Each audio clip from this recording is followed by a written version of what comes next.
अब यम का पास ही दंड देगा इसे।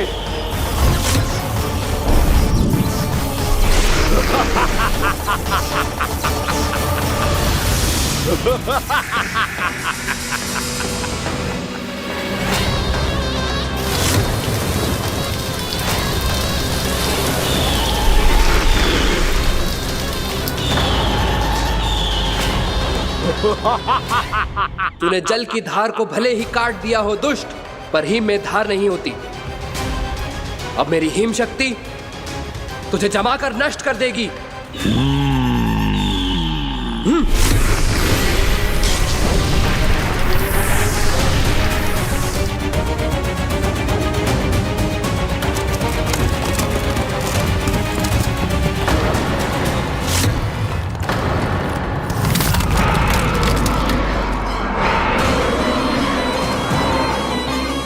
चंद्र, वरुण, यम, अग्नि, इंद्र, तुम में से कोई भी इस योग्य नहीं है कि मुझे पराजित कर पाए और इस विष्णु अवतार की रक्षा कर पाए।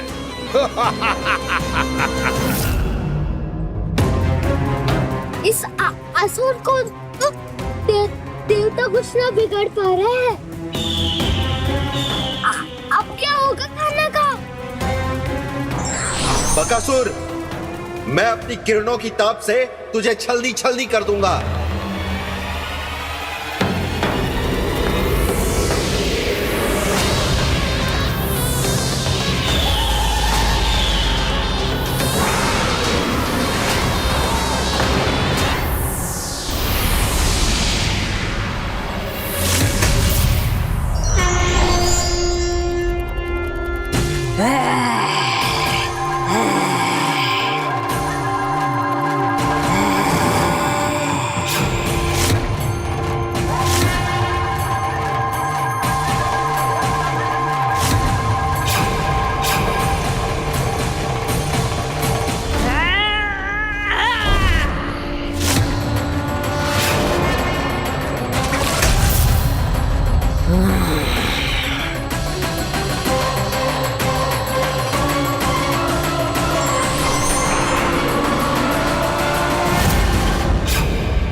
पुत्र कार्तिकेय, इस असुर के उदर को फाड़कर अपने पिता के सखा श्री कृष्ण को मुक्त कराओ पुत्र।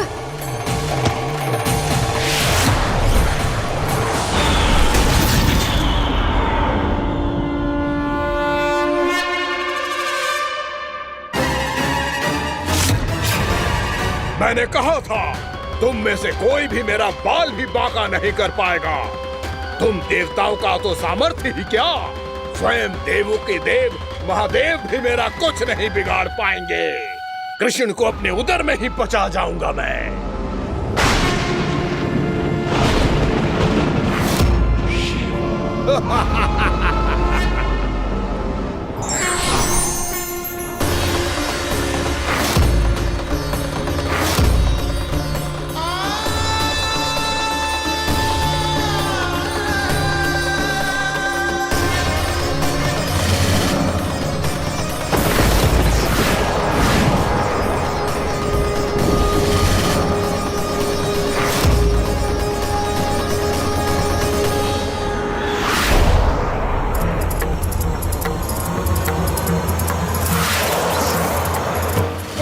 शिव शंकर का त्रिशूल है। एक ही बार में इस असुर का प्राण ले लेगा ये। हाँ, महादेव का त्रिशूल।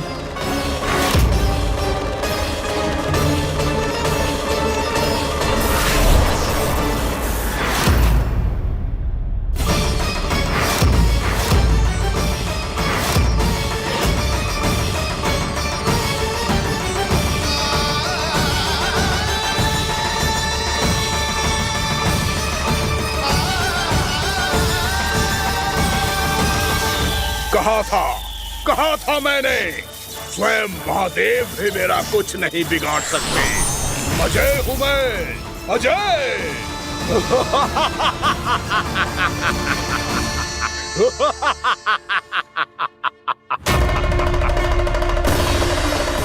प्रभु, आपके त्रिशूल की महिमा तो अपरंपार है, तो फिर ये ठहर क्यों गया? आपने अपने त्रिशूल को वापस क्यों ले लिया महादेव? इस दुष्ट का संहार क्यों नहीं किया? क्योंकि इसकी मृत्यु मेरे हाथों नहीं, मेरे सखा नारायण के अवतार श्री कृष्ण के हाथों ही होगी, और यही विधि का विधान है। पर पिताजी, श्री कृष्ण तो इस असुर के उदर में फंसे हुए हैं, हम उन्हें मुक्त कैसे कराएंगे? ये उन्हें स्वयं ही मुक्त करेगा पुत्र। श्री कृष्ण अपने अपमान से क्रोधित नहीं होते, पर अपने भक्तों का अपमान वो क्षण भर भी सहन नहीं कर पाते।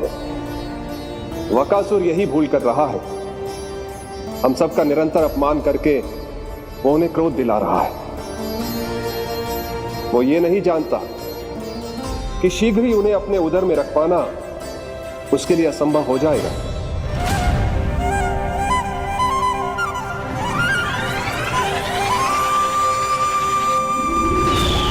क्या हुआ महादेव? पराजित होकर भी मुस्कुरा रहे हैं। पर अब तो महादेव कहलाने के भी योग्य नहीं रहे आप। असफल देवताओं की इस अयोग्य सेना को लेकर चले जाइए यहाँ से। ना ये मेरा सामना कर सकते हैं और ना ही आप। मेरी शक्ति के सामने आप अक्षम हैं महादेव।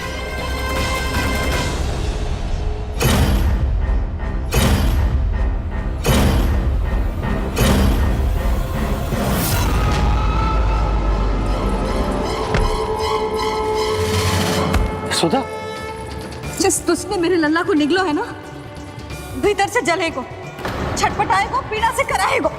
जिस दुष्ट ने मेरे लल्ला को निगलो है ना, भीतर से जलेगो, छटपटाएगो, पीड़ा से कराएगो।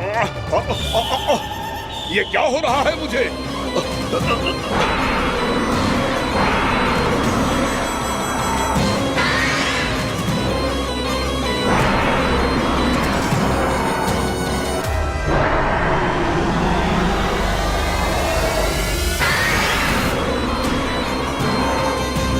मुझे ऐसा क्यों लग रहा है जैसे भीतर से जल रहा हूं मैं? ये क्या हो रहा है मुझे?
हे प्रभु, मैंने ऐसे कौन से कुकर्म किए थे कि मुझे ऐसी मृत्यु प्राप्त हुई?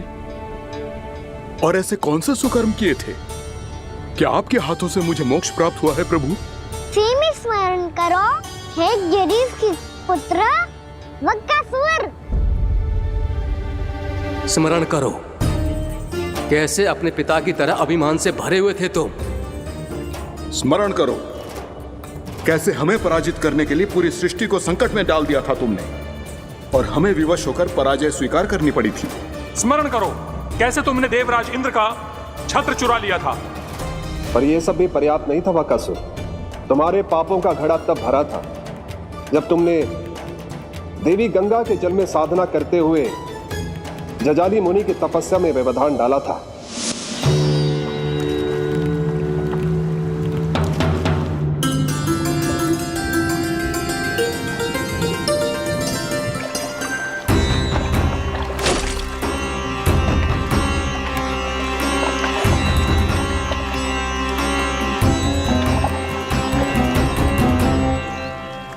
रुक क्यों गए चालक?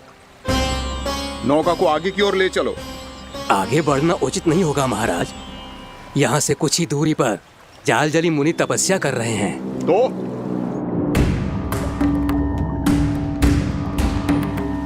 मेरे मत्स्य आखेट के क्षेत्र में इसने तपस्या करने की भूल की है। मेरे ही राज्य में मेरा कोई क्षेत्र मेरे लिए वर्जित हो, यह मुझे स्वीकार नहीं है। आपने पर्याप्त मत्स्य आखेट कर लिया है महाराज।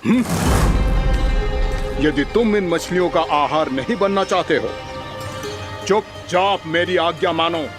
क्षमा, क्षमा महाराज।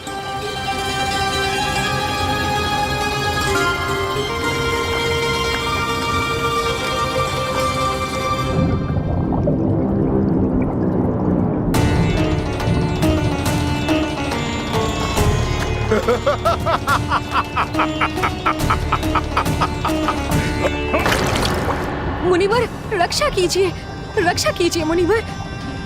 हमारे प्राण बचाइए मुनिवर, मुनिवर हमारे प्राण बचाइए।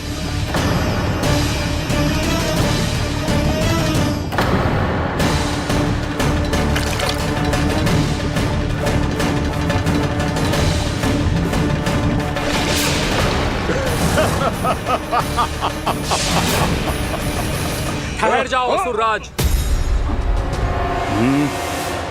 इन मछलियों को हानि ना पहुंचाओ। क्यों मुनि? अब मछलियां पकड़ने के लिए मुझे तुमसे आज्ञा लेनी पड़ेगी। तुमने तपस्या करने से पहले किससे आज्ञा ली थी? मां गंगा से, इस जल में रहने वाली सभी मछलियों से। इस उपकार के बदले इन सभी मछलियों को रक्षा करने का वचन दिया था। इसीलिए असुरराज, मैं शांति से कह रहा हूं, इस स्थान को अशुद्ध ना करो। चुपचाप यहां से चले जाओ, नहीं तो इसका परिणाम अच्छा नहीं होगा।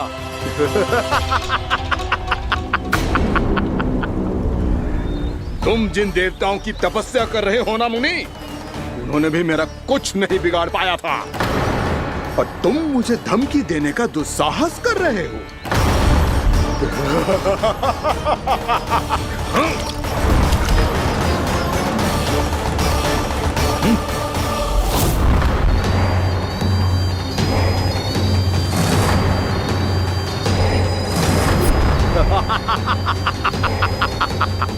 मूर्ख, विचारों से तो तू राक्षस है ही, और स्वभाव से उस बगुले की तरह है जो भूख ना होने पर भी उन निर्दोष मछलियों को आहार बनाता रहता है। इसलिए अभी इसी क्षण से तू वकुला का जीवन जिएगा। ये मेरा श्राप है, ये मेरा श्राप है।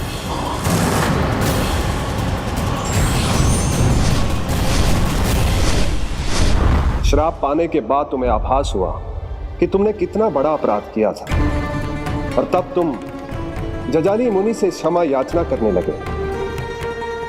तुम्हारे अपराध बोध को जानकर मुनि से शांत हुए और उन्होंने तुम्हें वरदान दिया। श्राप से मुक्ति का एक ही मार्ग होता है असुर, पश्चाताप। तुम्हें अपने भूल का पश्चाताप है, इसीलिए मैं तुम्हें वरदान देता हूं। तुम्हें मेरे श्राप से मुक्ति अवश्य मिलेगी। स्वयं प्रभु श्री नारायण के अवतार इस बगुले के देह के बंधन से तुम्हें मुक्त करेंगे।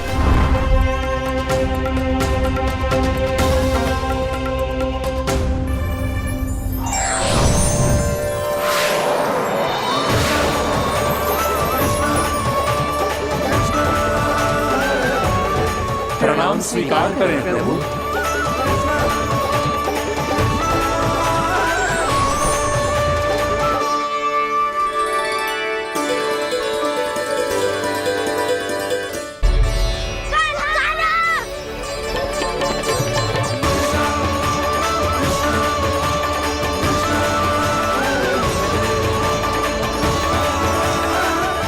मुझे ना बताओ कि तुम सबने क्या देखा है, चाहे जो देखो है, बस मैया से कछु मत ही बताना। कान्हा!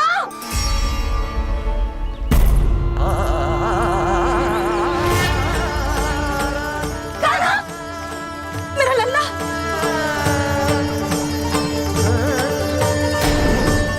भानु बता रहा था तुझे कोई असुर पंछी निकल गया था। हाँ?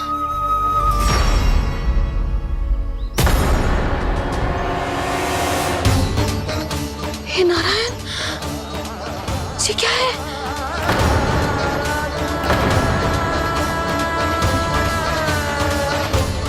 ये सब कैसे हुआ लल्ला? हाँ? कोई बताएगा मुझे ये क्या है?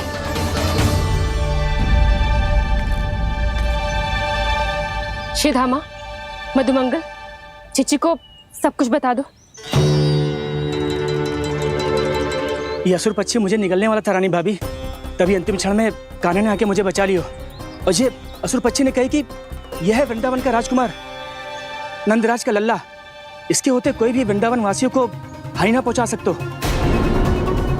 रानी भाभी, कान्हा ने अपने प्राणों की चिंता ना करी और इस क्रूर राक्षस से भिड़ गयो और इस राक्षस पक्षी ने इसे निगल लियो।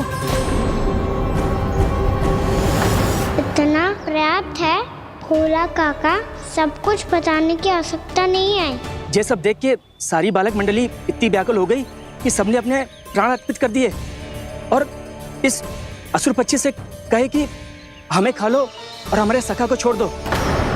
इन बालकों का पराक्रम देख के सभी देवतागण यहाँ आ गए और उनके हृदय भी पिघल गए और उन्होंने इस राक्षस पक्षी से युद्ध करके इसे मार गिराया। देवताओं के राजा इंद्र के वज्र का प्रहार तो मैंने अपनी आंखों से देखा है ताई जी। और फिर उसके बाद अग्निदेव ने अग्निवस्त्र का प्रहार किया। जय ना काकी, वरुण देव, कार्तिकेय, यमदेव सबने मिलके युद्ध किया इस राक्षस से। कहा था अभी मत बोलना। अरे सब मिलके फंसा दोगे मुझे। भद्रकाली, हमारे शिव शंकर भी आए थे छोटी माँ। जाओ आप भी। बाबा साईता, मुझे लगता है कि ये कान्हा भी इन्हीं देवताओं में से एक है। संभव तो है चीची। स्मरण है, पूतना और तृणावर्त के आक्रमण के समय भी ऐसा ही हुआ था। सभी राक्षस मारे गए थे पर अपने कान्हा को एक खरोच तक न आई थी। हाँ जीजी, मुझे लगता था कि श्री नारायण की विशेष कृपा है हमारे कान्हा पे, पर अब तो देख के लग रहा है कि हमारा कान्हा ही स्वयं श्री नारायण है। या फिर उनका अवतार है ये। अरे बस करो तुम सब, ऐसा कछु ना है। अरे जितनी बात सुनी है उससे तो यही लग रहा है कि कान्हा देवताओं और असुरों की युद्ध के बीच में फंस गया था। उसका इस सब से कोई लेना देना ना है। तो फिर इसके तन पे एक भी खरोच क्यों ना आया नंदराज? हाँ,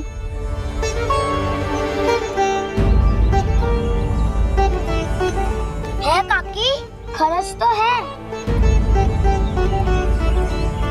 दिखा लल्ला। भैया बात पीड़ा आ रही है, कुछ करो ना। चिकोपिया भी ना अति करती है। श्री नारायण का अवतार हो तो इतनी तनिक सी खरोच पे ऐसे रो तो क्या? बस बहुत होगा। अब तो तुम सबने सीमा ही पार कर दी है। कभी से श्री नारायण बुलाते हो, कभी श्री नारायण का अवतार। तनिक कछु हो ना जाता है कि तुम सब कहानियां बुनने लगती हो। जे बस साधारण सा बालक है, मेरा लल्ला है जे, इसे भगवान मत ही बनाओ।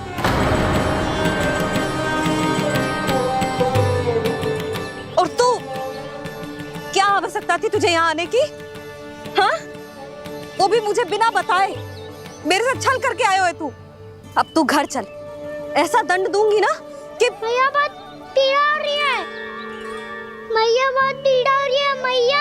हाँ नन्ना, तू घर चल, मैं तुझे औषधि लगा दूंगी, हल्दी का लेप लगाऊंगी ना, झट से ठीक हो जाएगा। चल चल।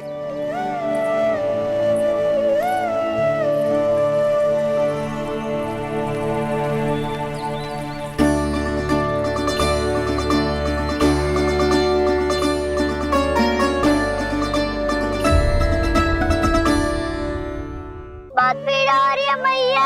हाँ नन्ना, तू घर चल, मैं तुझे औषधि लगा दूंगी, हल्दी का लेप लगाऊंगी ना, झट से ठीक हो जाएगा। चल चल।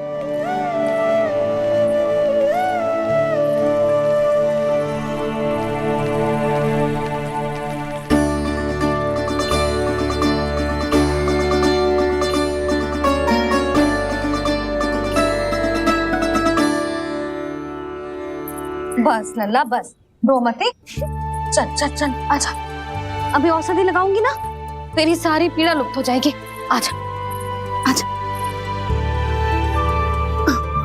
बैठ जा लल्ला। अभी आई मैं। हाँ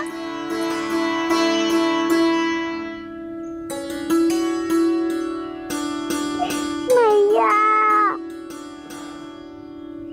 अरे तो अभी तक रो रो है? क्या कह रही थी सारी गोपियां? बता। के मेरा लल्ला श्री नारायण का अवतार है, दिव्य है, भगवान है। और जो भगवान इतनी छोटी सी चोट पे रोते हैं क्या?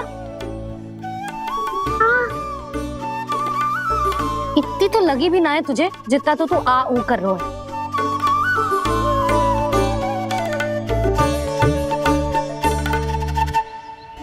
आओ ना करूंगो, आप ऐसे दुलार थोड़ी करोगी। ओहो, वृंदावन का गौपालक जो इतनी छोटी सी चोट पे रोता है ना, गोप बालकों का मुखिया इतनी छोटी सी चोट पे रोता है। मेरा लल्ला तो सबसे शक्तिशाली है, जो इतनी छोटी सी चोट तो क्या बड़े बड़े राक्षसों से भी ना घबराता है। हाँ, एक बार में सबको समाप्त कर देता है कि ना? हाँ मैया, यदि कोई राक्षस वृंदावन की ओर तेरी दृष्टि करके आएगा तो सबसे पहले कान्हा को सुरक्षा में खड़ा पाएगा, फिर चाहे जो बाल बन के आए या बगुला बन के।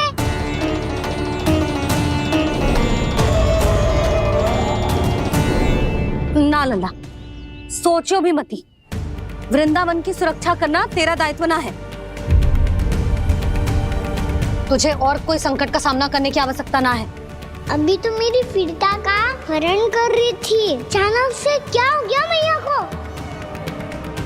कोई आवश्यकता ना है तुझे ऐसे संकटों का सामना करने की। आने दे आज तेरे बाबा को, सीधा सीधा बोल दूंगी। बहुत हो गए उनके तर्क वितर्क। मेरा फूल सा लल्ला वन में अकेले गौचारण के लिए ना जाएगो।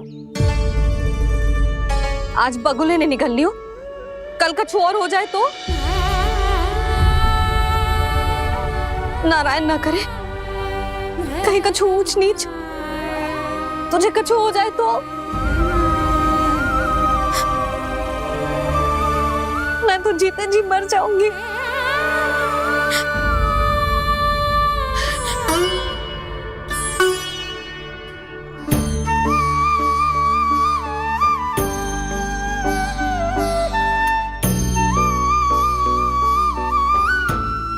लल्ला की वीर मैया इतनी सी बात तो रोती है क्या?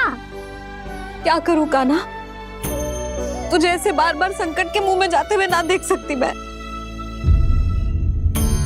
तो फिर मैया मैं वचन देता हूँ, आज के बाद मैं गौचारण के लिए तभी जाऊंगा जब आप आज्ञा दोगी। पक्का?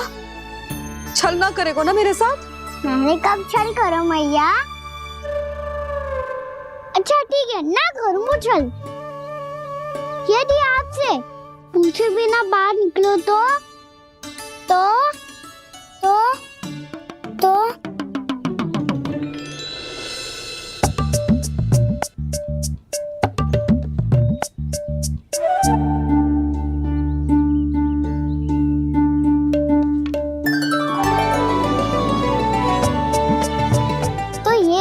छड़ी और ये रही मेरी पीठ। चेक देना तापर तोड़। ठीक है, जब तूने अपना दंड निर्धारित कर ही लियो है तो सोच ले, अब अगर तूने मेरी बात ना मानी तो तोड़ तोड़ छड़ी पड़ेगी, समझ आई?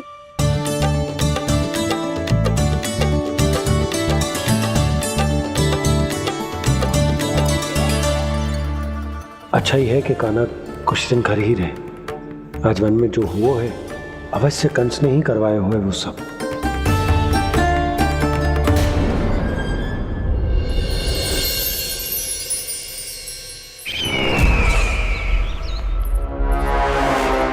आपका ये धनुष तो सबसे अधिक शक्तिशाली था महाराज, ये कैसे टूट गया?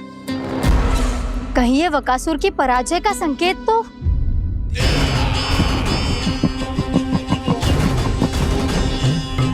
प्राप्ति, लगता है तुम्हें शुभ समाचार मिला नहीं। उस बकासुर ने उस विष्णु अवतार को जीवित ही निगल लिया है। अरे अब तक तो उस नन्हे से बालक को पचा भी चुका होगा वो। उसके तन में रक्त बनकर वो विष्णु अवतार और उसकी शक्तियां दौड़ रही होंगी। क्षमा कीजिए महाराज। क्षमा कीजिए, इस अशुभ से मुख से शुभ समाचार आने दो। माथे के बल को ढीला करो, चेहरे पर मुस्कान लाओ और कहो, महाराज, वृंदावन में मातम फैल चुका है। मैं ऐसा ही करता महाराज, यदि सूचना सत्य होती तो।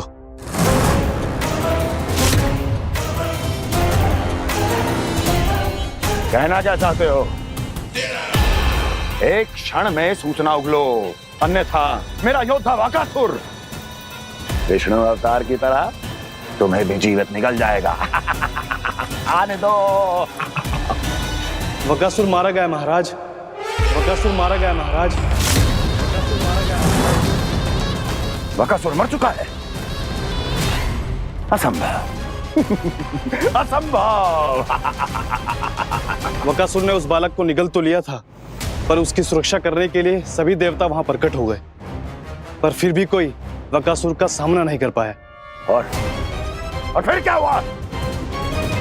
वो बालक स्वयं ही बकासुर के उदर से बाहर आ गया और उसकी चोंच तोड़कर उसकी हत्या कर दी।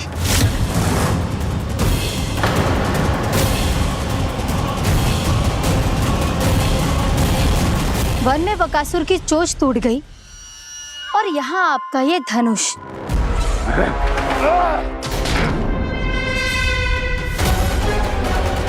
केवल नहीं टूटा तो आपका ये भ्रम महाराज। क्षमा कीजिएगा महाराज, आपका भ्रम टूटना आवश्यक है। आवश्यक है आपको यह आभास होना कि उस विष्णु अवतार को पराजित करने के लिए आपके साधारण योद्धाओं में वो सामर्थ्य नहीं है। अच्छा सर, पूतना, तृणावर्त, बकासुर, ये सब साधारण नहीं थे प्राप्ति, साधारण नहीं थे।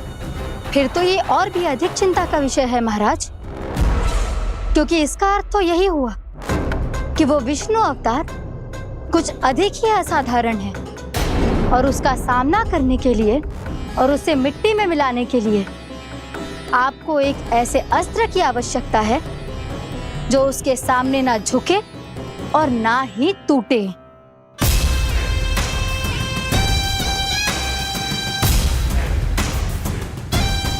तो फिर मैं ऐसा ही अस्त्र ढूंढूंगा, चाहे आकाश पाताल एक क्यों ना करना पड़े मुझे, 10 दिशाएं 14 भुवन क्यों ना नापने पड़े मुझे।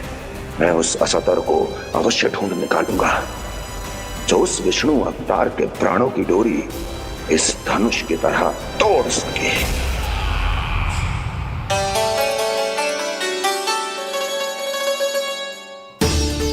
साइंस पापा ने मैया को वचन दिया है कि जब तक नहीं चाहेंगी मैं वन नहीं जाऊंगा। इसलिए आप मुझे मारने के लिए कोई शक्तिशाली असुर ढूंढने में व्यस्त रहो। कुछ दिन तब तक मैं व्यस्त रहूंगा अपनी मैया की सेवा करने में।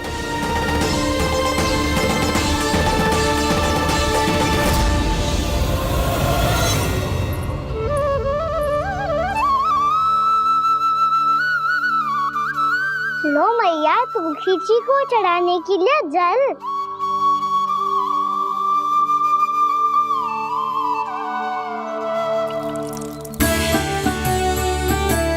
लो मैया, और आटा।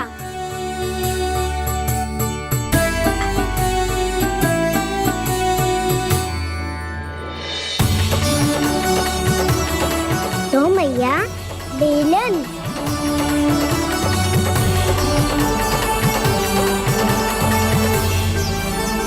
ले तनिक खा ले। ओ मैया, भूख ना लगी है। बिना भूख के खाने से क्या लाभ? और तेरा जब पेट तो कह रहा है कि उसे भोजन चाहिए, और लाभ कैसे ना लल्ला? भोजन का लाभ है ना, तन को पोषण मिलेगो, स्वास्थ्य बनेगो, जो तेरी भुजाओं में शक्ति आ जाएगी ताऊ के जैसी, ताऊ से भी अधिक। तेरे जे केस भी लंबे हो जाएंगे। सच्ची मैया? सच्ची। माप के देख लियो नित्य दिन। तनिक खा।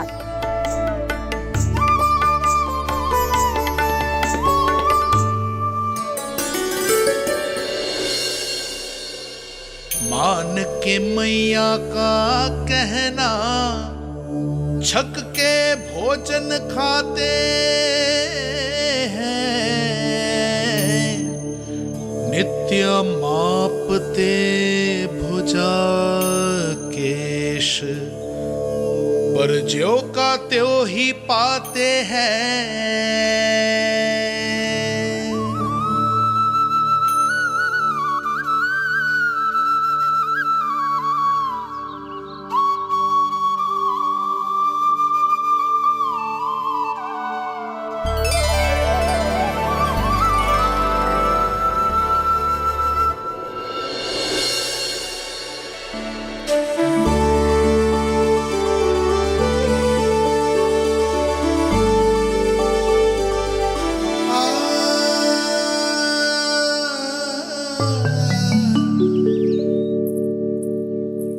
ले लल्ला, फल खाने।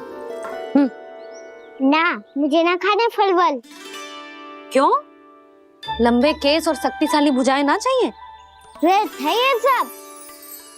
पिछले 10 दिनों से देख रहा हूँ, ना केस लंबे हुए हैं, ना भुजाएं शक्तिशाली बनी है। 10 दिन में कछु ना होने वाला। 10 सप्ताह ऐसे खाएगो ना, तब जाके कछु बदलाव दिखेगो। समझ आई? चल अब खा ले। वैसे भी मुझे बहुत सारी तैयारियां करनी है आज। इसीलिए मैया, एकादशी के व्रत के लिए लल्ला। सुनो जी, सारी सामग्री आ गई? हाँ, तुमने जो कही थी सब ले आए हूँ।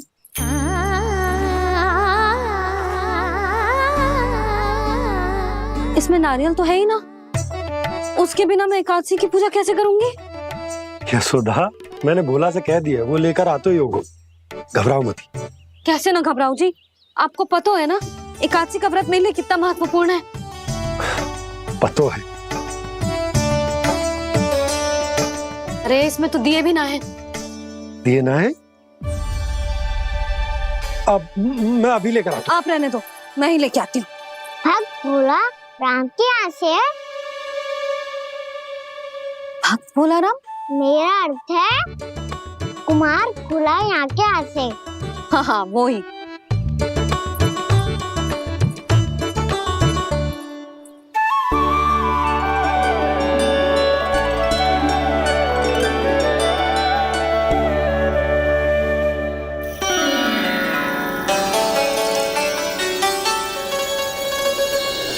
श्री हरि, श्री हरि, मेरे श्री हरि।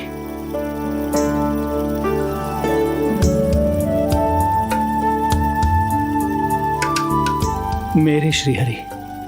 भोला राम, मेरी मटकी तैयार है? मेरे श्रीहरि। मेरे श्रीहरि।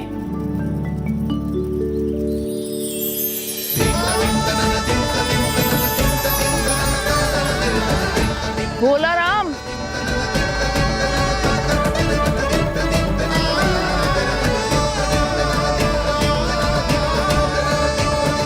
भोला काका, ओ भोला काका।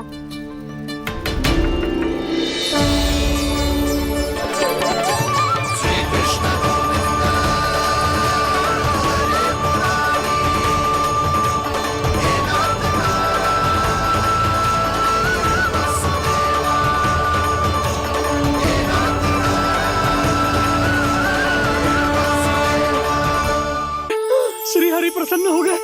मेरे श्री हरि आ गए, मेरे भगवान आ गए। मेरे श्री हरि आ गए, मेरे भगवान आ गए। मेरे श्री हरि आ गए, मेरे भगवान आ गए। मेरे श्री हरि आ गए, मेरे भगवान आ गए। मेरे भगवान आ गए, मेरे घर मेरे भगवान आ गए।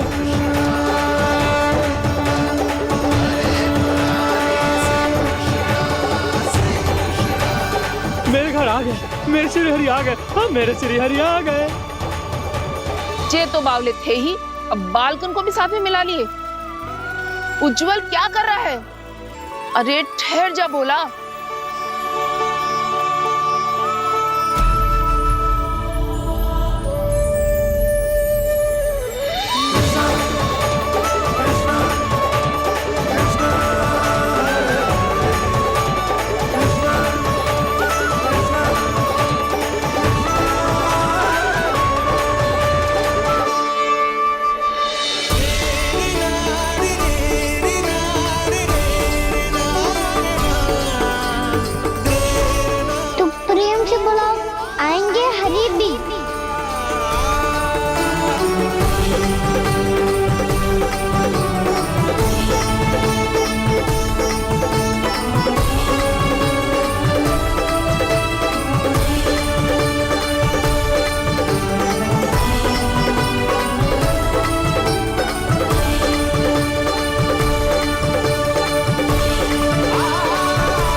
क्या वो गाना?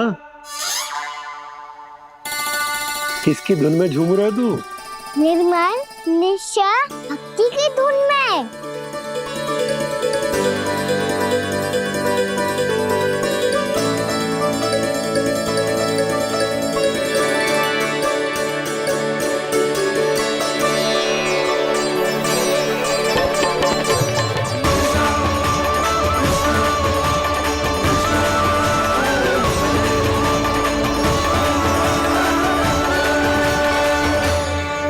अरे क्या हो गया इन्हें?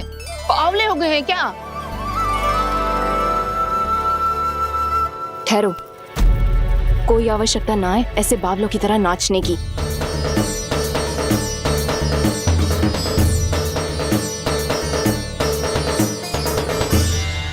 बावले ना है मौसी, भक्ति में रम गए। बस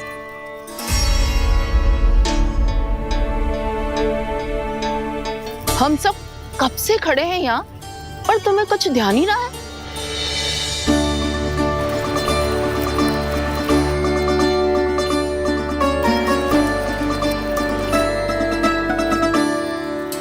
नाच गाने में ऐसे मगन हुए कि हमें देखा भी ना। मुझे नाचते हुए देख मेरे श्री हरि को इतना आनंद आ रहा था कि मैं अपने आप को रोक नहीं सका। और वैसे भी मेरे जन्म का एकमात्र उद्देश्य है श्री हरि की सेवा करना, श्री हरि को प्रसन्न करना। तुम बावले हो भोला राम, या हमें बावला बना रहे हो? श्री हरि और तुम्हें देख रहे हैं? हाँ, अभी वो यहीं थे, देख रहे थे। भोला काका, आपने भी ना अति कर दी। अब हमें भी बताओ तनी, कहाँ थे श्री हरि?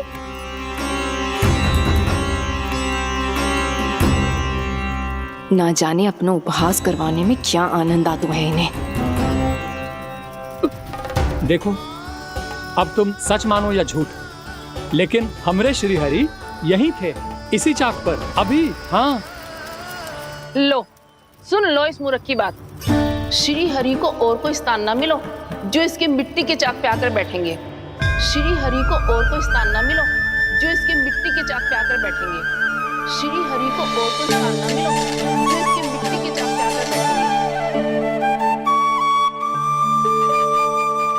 जैसी मैया वैसुरी लल्ला, दोनों का कुछ पता ही ना चलतो, कब किस बात पर प्रसन्न हो जाए और किस बात पर रुष्ट। अरे मैं भला असत्य क्यों बोलूंगा? अभी अभी यही थे श्री हरि। हाँ।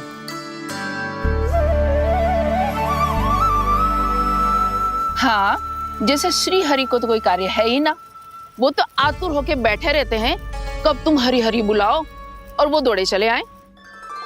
भगवान तो भक्तों के पास आने के लिए सदैव आतुर रहते हैं, बल्कि सत्य तो यह है कि भक्तों के मन में ही निवास करते हैं भगवान।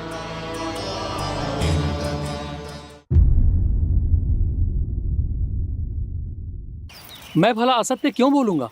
अभी अभी यही थे श्री हरि। हाँ।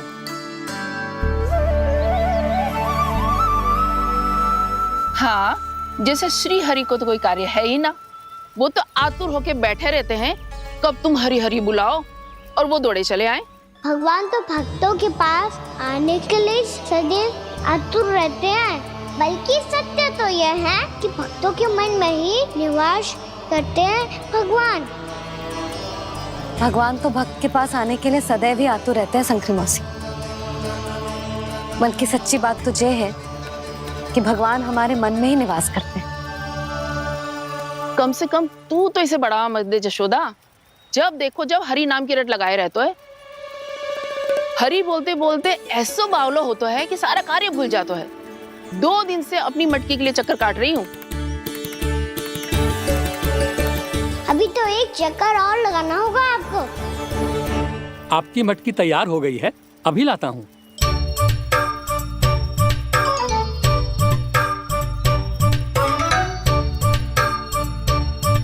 लो जी मटकी।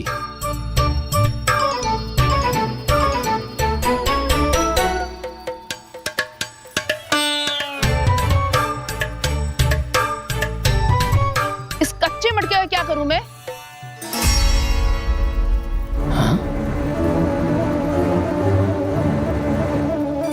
पर इसे तो मैंने भट्टी में पकाया था। अब तू ही देख ले कितना ध्यान रहता है इस कार्य पे। और कह तो है कि श्री हरि आते हैं इससे मिलने। हाँ आते हैं और आगे भी आएंगे हमारे श्री हरि हमसे मिलने। और आके मोक्ष देंगे, है ना? मांगूंगा तो मोक्ष भी दे देंगे, मांगूंगा तो मोक्ष भी दे देंगे, मांगूंगा तो मोक्ष भी दे देंगे। अभी तो ये बता कि तू मुझे मेरी मटकी कब देगो? और मेरी मांग कब पूरी करोगे भोला राम जी? मेरो घड़ा मेरे दिए तो तैयार है ना? कल एकादशी की पूजा और व्रत के लिए। एकादशी का व्रत? हाँ, एकादशी का व्रत। इसे करने से श्री हरि बहुत प्रसन्न होते हैं। अच्छा, फिर तो अभी लाया।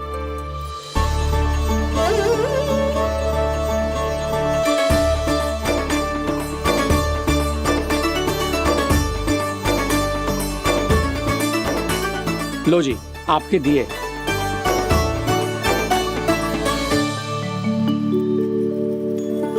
और जो हमने मांगा है वो?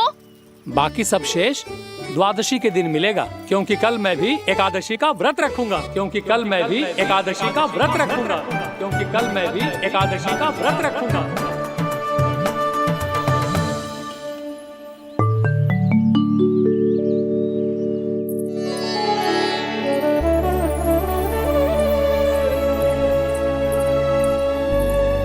जानकी, फूलों का प्रबंध हुआ कि ना? हाँ भाभी, जे रहे। सदैव विलंब कराती है। पर भाभी इस बार तो फूल समय से ही लाई थी। क्या हुआ जशोदा? अभी तो पूजा की तैयारी ना हुई? देखो ना मौसी, ये जानकी ना कुछ छूट ही जाता है इसके कारण। एकादशी की पूजा और व्रत आते ही जसोदा भाभी इतनी वग्र हो जाती है। ऐसो क्या होगा इस पूजा में?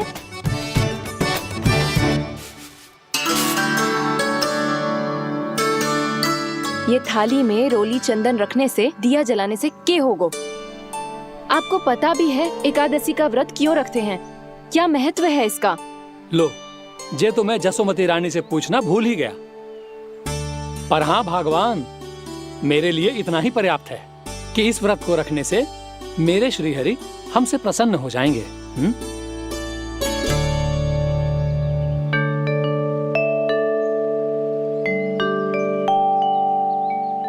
नारायण ही जाने ऐसे कैसे पूजा करते हैं जे श्री हरि की एक मूर्ति तक ना है इनके पास।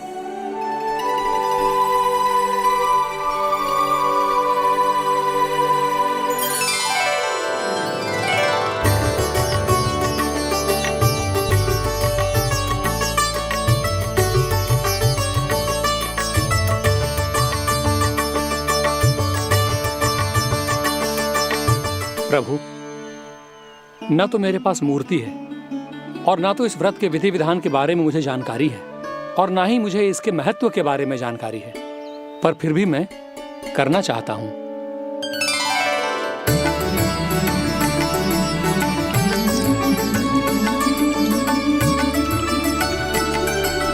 इसीलिए मैं दृढ़ संकल्प लेता हूं, पूरी निष्ठा के साथ, श्रद्धा के साथ और पूरी आस्था के साथ मैं इस व्रत को संपन्न करूंगा।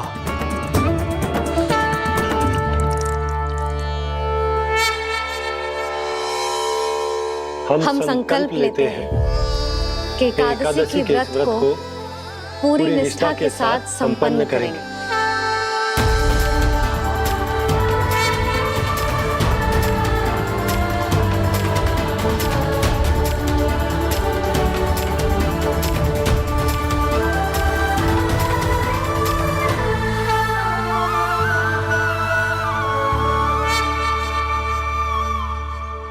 तुलसी जी के पत्ते तो हैं ही ना।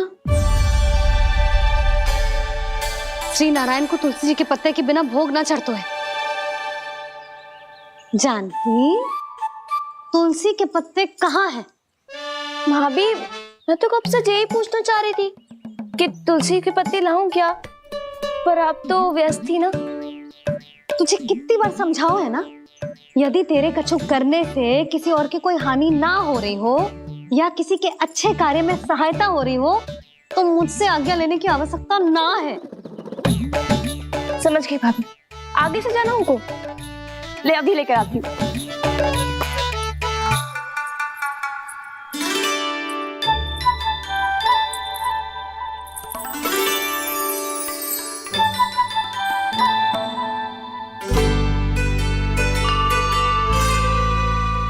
ताऊ, आपने पहले ये व्रत करो है?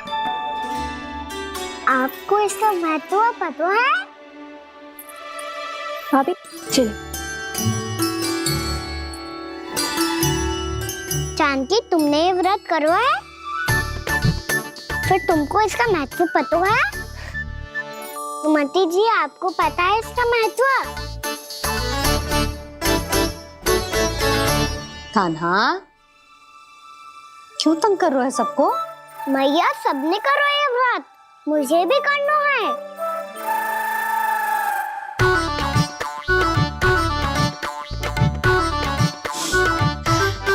ये व्रत केवल बड़ों के लिए होती है लल्ला। जब आप ये व्रत कर सकती हो, बाबा कर सकते हैं, ये सारी गोपियां कर सकते हैं, वो भी कर सकते हैं, तो मैं क्यों ना कर सकता? क्योंकि तू कल तक भूखा ना रह पाएगा लल्ला। जब भक्त रह सकते हैं, फिर मैं क्यों नहीं रह सकता? मेरा अर्थ है कि नारायण के भक्त मैया, मैया मान जाओ ना, मुझे करने दो ना ये व्रत। अपनी लल्ला पे आप विश्वास ना है आपको? विश्वास है। अच्छा ठीक है, तू भी कर ले।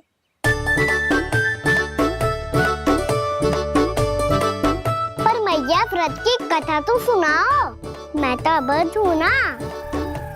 मुझे कैसा पता चलेगा कि ये व्रत करते क्यों हैं?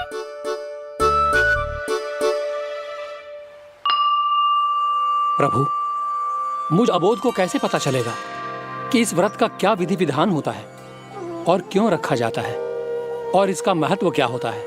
मुझे तो आप ही बता सकते हैं प्रभु। जब व्रत कर रहे हैं तब उसका महत्व भी पता होना चाहिए ना। बताओ ना मैया, क्यों रखते एकादशी का व्रत? इसके लिए तो तुझे एकादशी की कथा सुननी होगी। सुनेगो ना?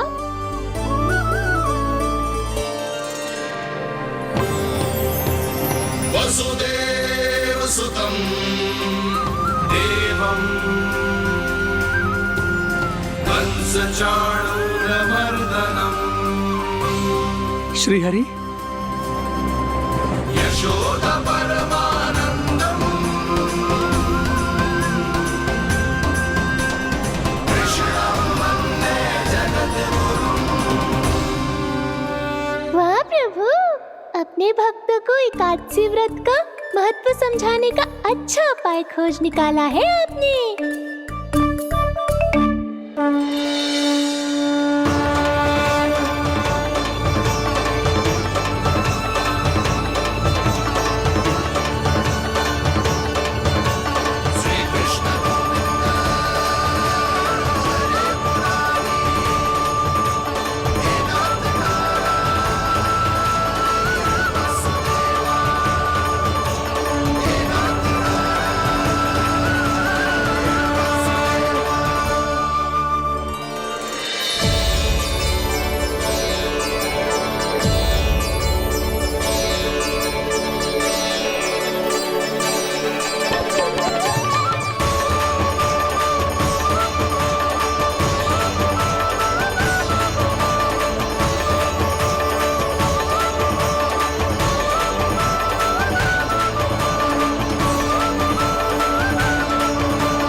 अब सब जन एकादशी के व्रत की कथा ध्यान से सुनना, तभी जे व्रत पूरा माना जाएगा। समझो लल्ला?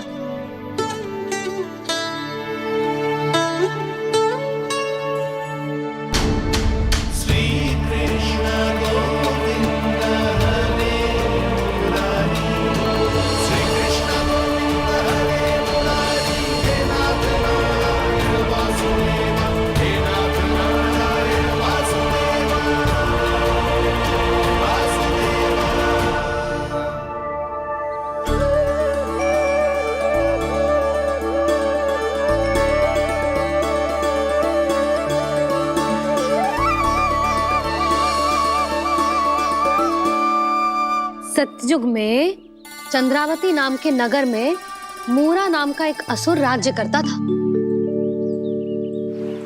ओम ब्रह्मदेवाय नमः। ओम ब्रह्मदेवाय नमः। ओम ब्रह्मदेवाय नमः। ओम ब्रह्मदेवाय नमः।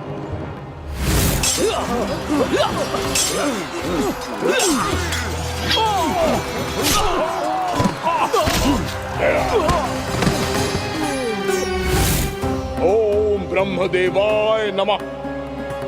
ओम ब्रह्मदेवाय नमः। जब उसने देवताओं के हाथों असुरों की पराजय देखी, तब वो वरदान पाने के उद्देश्य से ब्रह्मा जी की तपस्या करने चला गया।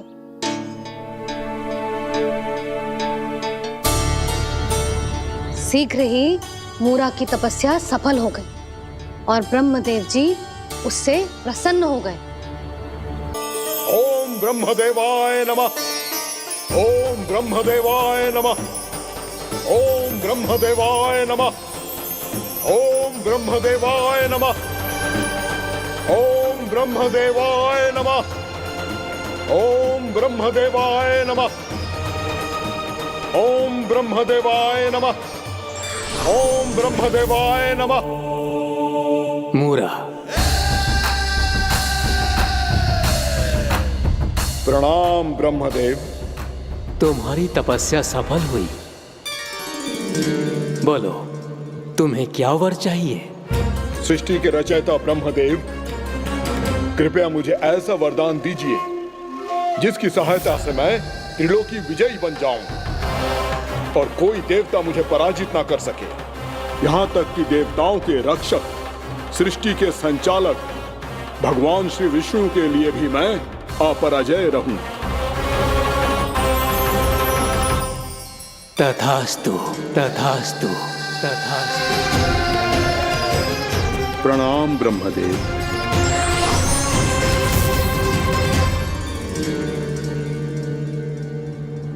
ऐसा वरदान पाकर मूरा बहुत अभिमानी होगा। यक्षों, किन्नरों, यहाँ तक कि देवताओं को भी युद्ध के लिए ललकारने लगो, पर किसी ने भी उसकी ललकार को स्वीकार ना करो, क्योंकि सभी उसकी शक्ति से बहुत भयभीत थे और उसके सामने युद्ध किए बिना ही अपनी पराजय स्वीकार करने लगे। और फिर दंभ में आके उसने स्वर्ग लोक पर भी आक्रमण कर दिया और देवराज इंद्र तक को चुनौती दे डाली।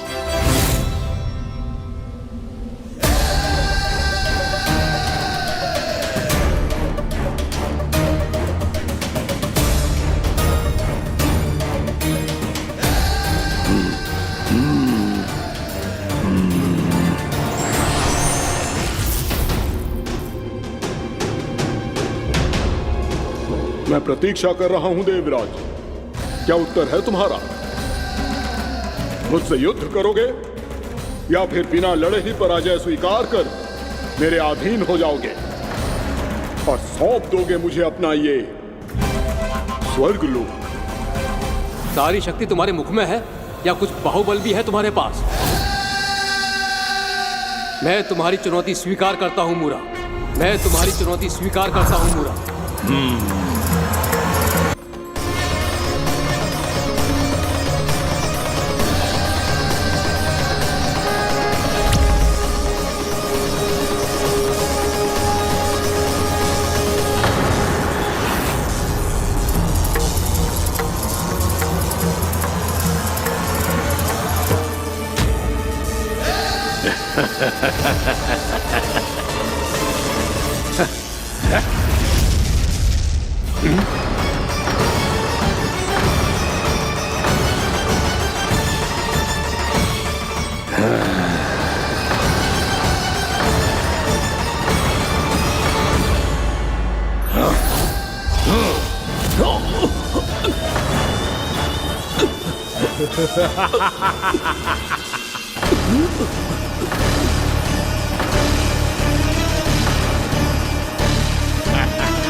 खैरिए देवगण, असुर राज मूरा को ब्रह्मदेव का आशीर्वाद प्राप्त है। आप में से कोई भी इन्हें पराजित नहीं कर पाएगा।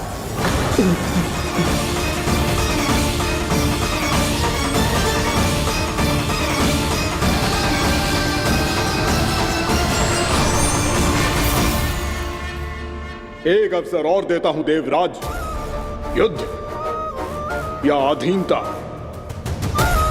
क्या उत्तर है तुम्हारा देवराज?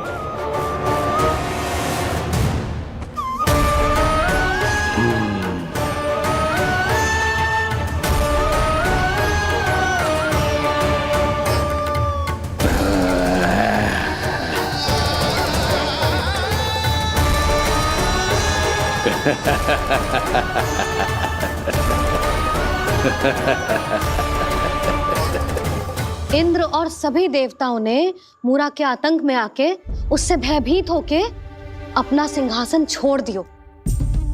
अब मूरा स्वर्ग का अधिपति बन गयो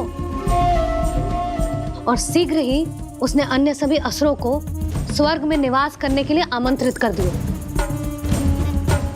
और इस प्रकार से वो धीरे धीरे तीनों लोकों का सम्राट बन गयो। उसे किसी ने रोका नहीं मैया? ना लल्ला, इतना साहस किसी में था ही ना। और फिर ये निश्चित करने के लिए कि भविष्य में किसी और असुर की मृत्यु ना हो, वो यमराज पे भी विजय प्राप्त करने के लिए यमलोक की ओर प्रस्थान कर दियो। वो तो अपने आप को और सभी असुरों को अमर बनाना चाहता था। पर देवता और यमराज भी उसकी जो योजना समझ गए थे, इसीलिए उसके आने से पहले ही सारे देवताओं ने श्री नारायण से सहायता के लिए गुहार लगाई। अब केवल आप ही कुछ कर सकते हैं प्रभु। अभी तो मूरा केवल त्रिलोक का स्वामी है, और यदि उसने यमलोक भी जीत लिया तो वो जीवन को ही नियंत्रित नहीं करेगा प्रभु, वो मृत्यु का भी स्वामी हो जाएगा। ऐसे में पहले सृष्टि का संतुलन तो नष्ट होगा प्रभु, और फिर स्वयं सृष्टि ही नष्ट हो जाएगी। ऐसा नहीं होगा यमदेव, नियति ऐसा होने ही नहीं देगी। विधि रचेगी खेल और मैं बनूंगा माध्यम। असुर राज मुरा का सामना मैं करूंगा। बस आप मुझे चुनौती देने के लिए उसे तैयार कर लीजिए, चाहे उसके लिए आपको साम दाम दंड भेद कोई भी उपाय क्यों ना अपनाना पड़े।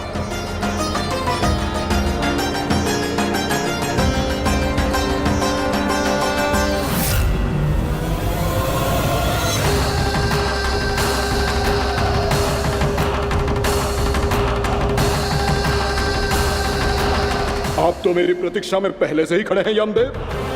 तब तो आपने मेरी चुनौती के बारे में भी सुना ही होगा। कहिए, क्या उत्तर है आपका? मेरा स्वागत करके अपना राज्य त्यागेंगे या मेरा सामना करके अपने प्राण? असुर राज मुरा का सामना मैं करूंगा। बस आप मुझे चुनौती देने के लिए उसे तैयार कर लीजिए, चाहे उसके लिए आपको साम दाम दंड भेद कोई भी उपाय क्यों ना अपनाना पड़े।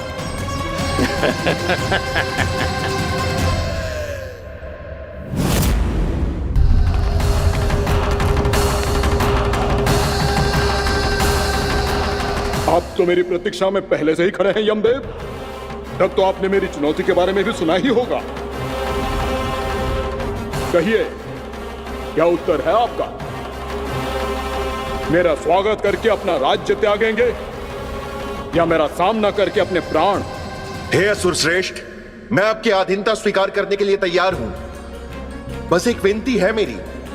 शर्त को विनती का नाम देकर पहलाना चाहते हो मुझे यमराज? असुर राज मूरा के सामने शर्त रख पाओ, इतना सामर्थ्य नहीं है तुम में। इसका आभास है मुझे असुरराज, पर मैं आपकी अधीनता स्वीकार करूं इससे पहले आपको स्वामी धर्म का पालन करना होगा। मेरे पुराने स्वामी के क्रोध से मेरी रक्षा करनी होगी आपको।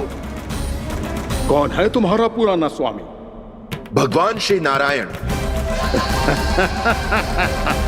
और छोटी माँ मूरासुर को तो श्री नारायण से भी रक्षा का वरदान प्राप्त था ना? यही तो श्री नारायण की लीला थी बलराम।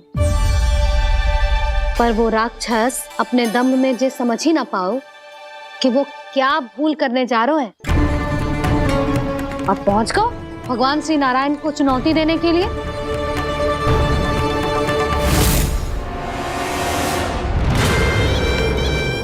वहीं ठहर जाओ असुर राज मुरा।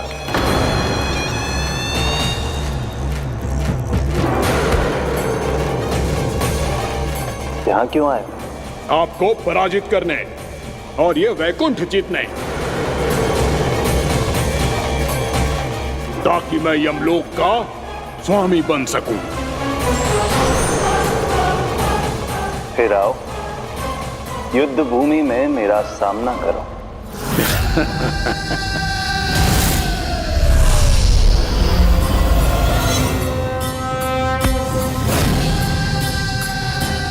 ये नहीं जानते कि इनसे ना हारने का वरदान तो मैं पहले ही प्राप्त कर चुका हूं, इसलिए युद्ध ठीक से आरंभ हो पाए उससे पहले ही इन्हें जीत लूंगा मैं।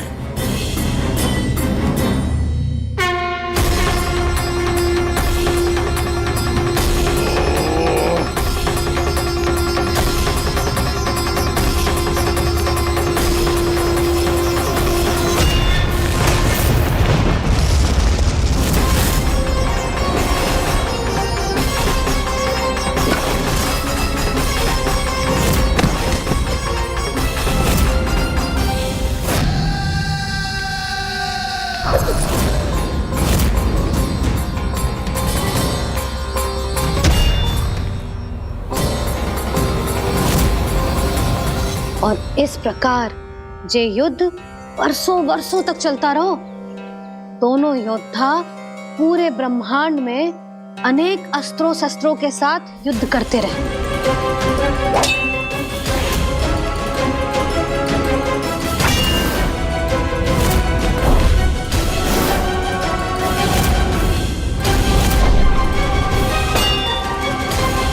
फिर क्या हुआ मैया?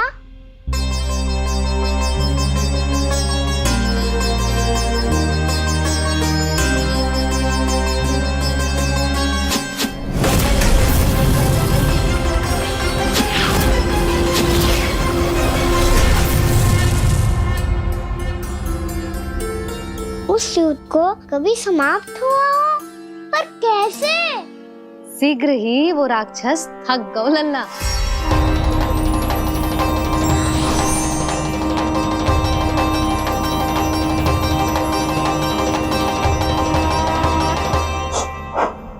खड़े खड़े देख क्या रहे हैं नारायण?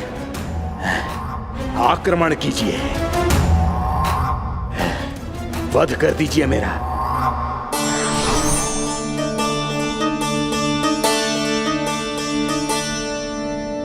मैं तुम्हारी वीरता से प्रभावित हूं, इसीलिए इतनी थकान की स्थिति में मैं तुम जैसे वीर पर आक्रमण नहीं करूंगा। जाओ विश्राम करो। यदि फिर से युद्ध करने की इच्छा हो तो तुम्हारा स्वागत होगा।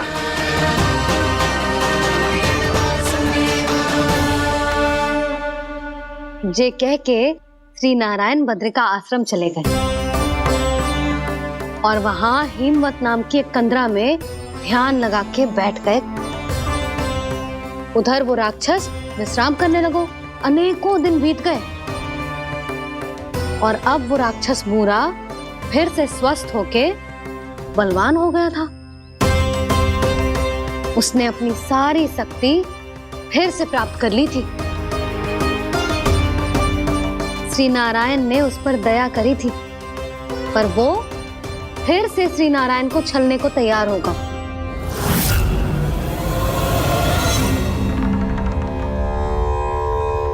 ध्यान में बैठे बैठे श्री नारायण योग निद्रा में चले गए,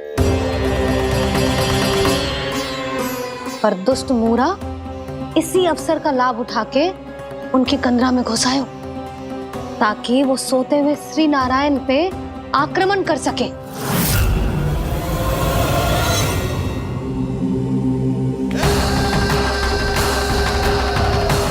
आज इस लंबे युद्ध को जीतकर अपने इस अंतिम शत्रु का भी अंत कर दूंगा मैं।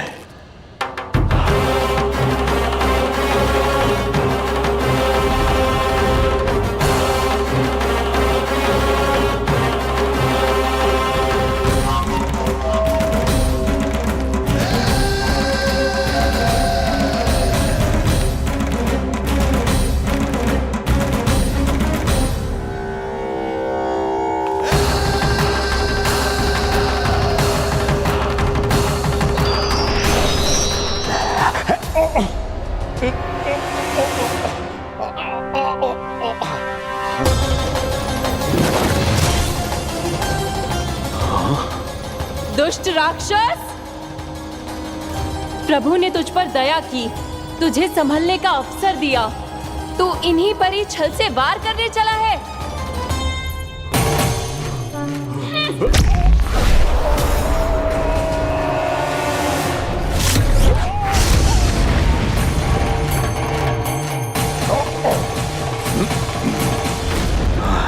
मैं अजय हूँ, मुझे कोई पराजित नहीं कर सकता। ब्रह्मा का वरदान है मुझे। तूने नारायण से अपराजय होने का वरदान मांगा था मूर्ख। उनकी शक्ति से नहीं, ध्यान से देख। मैं तेरी मृत्यु हूँ, मृत्यु।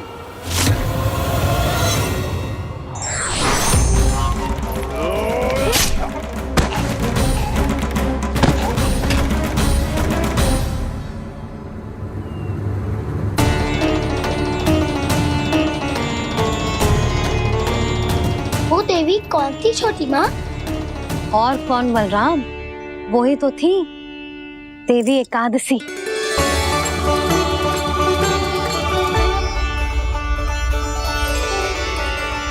मुझे क्षमा कीजिए प्रभु, आपकी आज्ञा के बिना ही युद्ध करके आपके शत्रु को मृत्यु के घाट उतार दिया।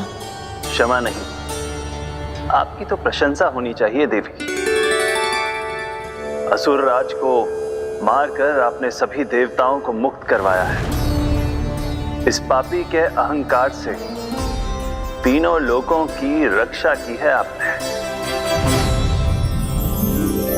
आप एकादशी की तिथि पर मेरी एकादश इंद्रियों से उत्पन्न हुई हैं।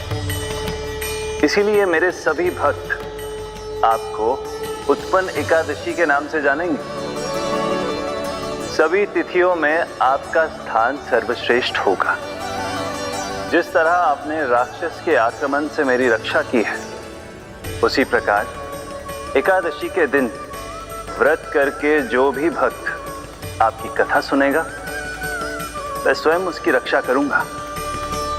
जो आपकी पूजा करेगा उसे मेरी विशेष कृपा प्राप्त होगी और उसके साथ साथ उसे मिलेगा धन, सिद्धि और मोक्ष।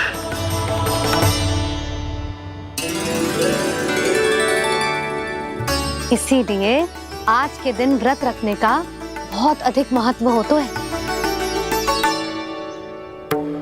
बोलो एकादशी मैया की जय। बोलो श्री नारायण भगवान की जय।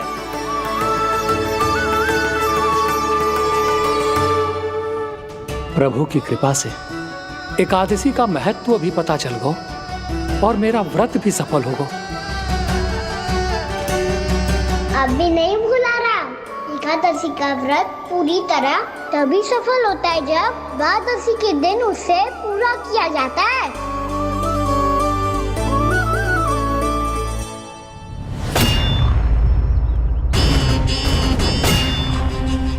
आवश्यक है आपको यह आभास होना कि उस विष्णु अवतार को पराजित करने के लिए आपके साधारण योद्धाओं में वो सामर्थ्य नहीं है। वो विष्णु अवतार कुछ अधिक ही असाधारण है।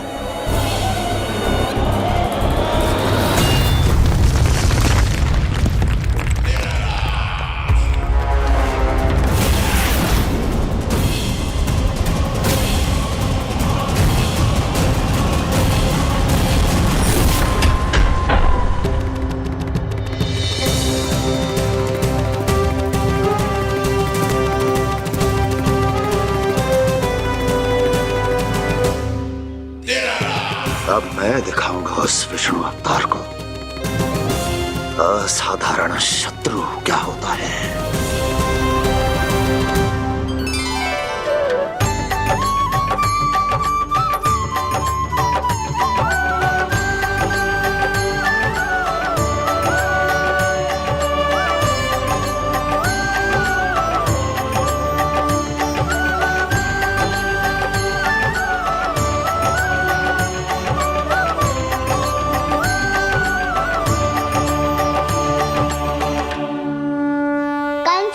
अधीर हो रहे हैं, पर मैया ने मुझे अभी तक बाहर जाने की आज्ञा नहीं दी है। अभी उन्हें किसी और राक्षस को यहाँ भेजने से रोकने के लिए मुझे ही कुछ करना होगा।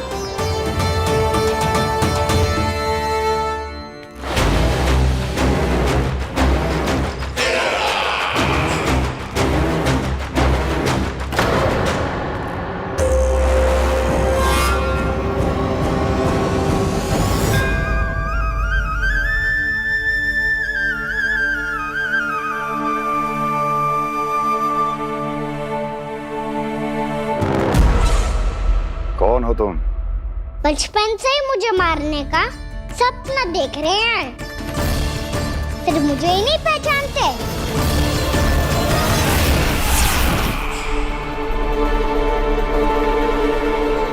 बचपन से विष्णु अवतार। कोई कान्हा बुलाता है तो कोई मुरलीधर पुकारता है, कोई माखन चोर कहता है, कोई कहता है चिच्चोर। पर विष्णु अवतार इस नाम से तो बस आप ही मुझे बुलाते हो मामा जी। इतना साहस, ये तो यहां आ गया है।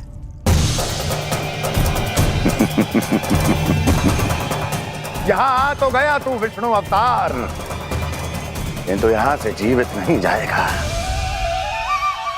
तेरे शीश को तेरे धड़ से अलग कर दूंगा मैं।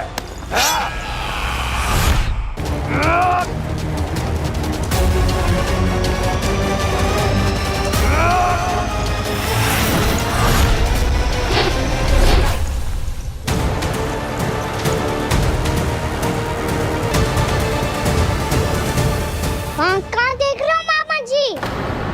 मैं तैयार हूँ।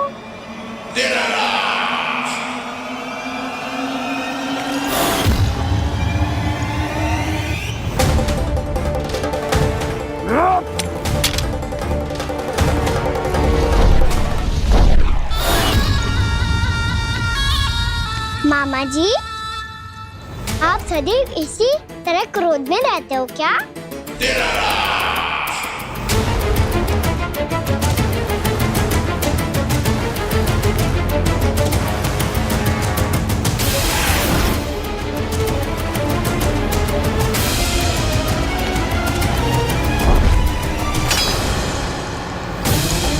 छोड़, छोड़ मेरी तलवार को। छोड़ो तो तब जब पकड़ा हूँ।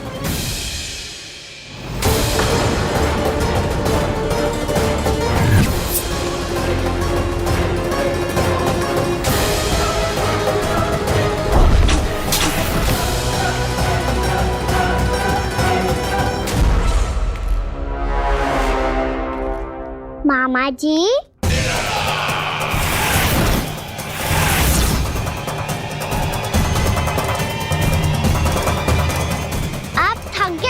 थोड़ा विश्राम कर लो।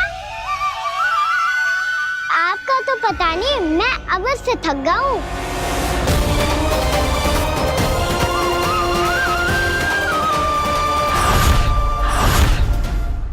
मेरे सिंहासन पर बैठने का तो साहस। अभी तो बस अभ्यास कर रहा था मामा जी। भविष्य में मुझे तो बैठना है यहाँ।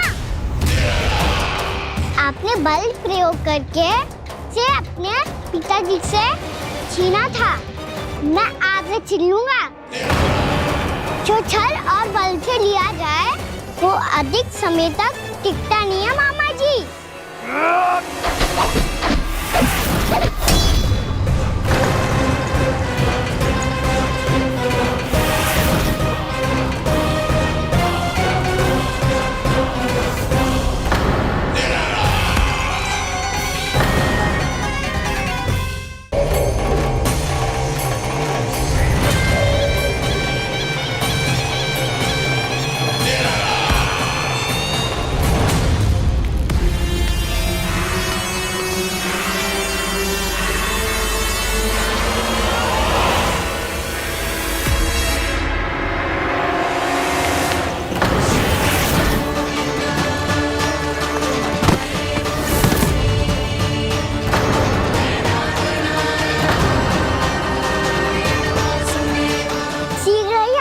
सिंहासन छोड़ना होगा।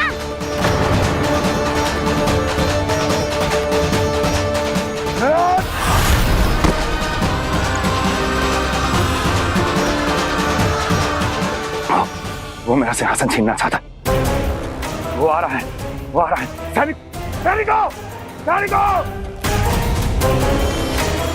दुर्जन, बंद कर दो सभी द्वार और झरोखे, सब के सब।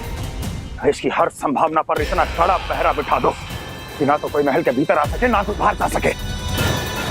मुझे महल की चप्पे चप्पे की सूचना चाहिए। जाओ।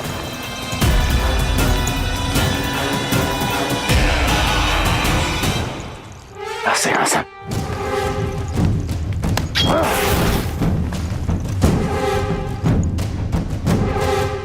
अब आ, दुष्ट मायावी, ए छलिया विष्णु अवतार, मैं कंस तेरी प्रतीक्षा कर रहा हूँ।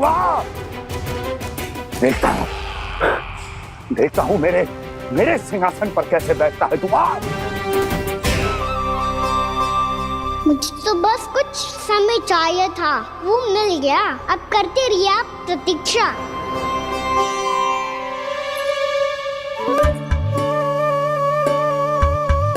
जी अपने आप से बातें क्यों कर रहे हो जी?